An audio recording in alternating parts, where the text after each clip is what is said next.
We are continuing now in Halachot of Lashon Hara Rechilut. We have left off. Yes.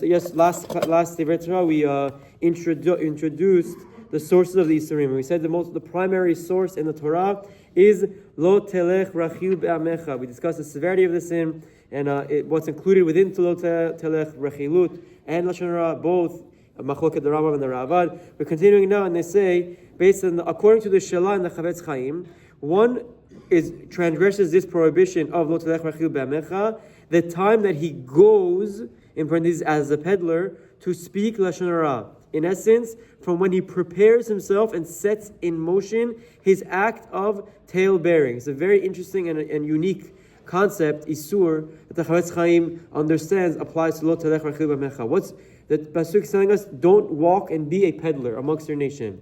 That's the source. So the Chafetz Chaim learns from this unique language that from the time that an individual sets forth in his mind that he will go and speak Lashon Hara, he's already violated an Isur.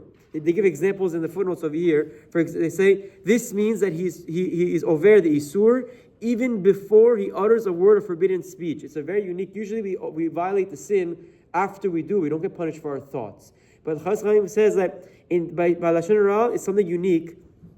He says the Chafetz Chaim notes in response to why the Torah needed to write Lo Telech Rachil Be'amecha if the prohibition of Rechilut can be learned out from Lo Tisa and other Pesukim like the Ravad and other Rishonim say. He answers that in order to include the going in the Isur, meaning for me to get up and actively go. They give an example. Let's say someone goes to shul with the intent to badmouth the speaker.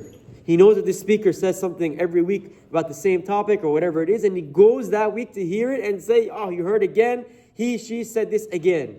Then his entire going to Kenisa also flipped into an Isur of Lo Telech Rachil Be'amecha. It's a fascinating take. It's a very interesting outlook, and it's actually quite frightening because we can take something that we deem to be so holy and so amazing, and if our thoughts are negative, or we plan to do something inappropriate, it'll change the entire mitzvah to an avera.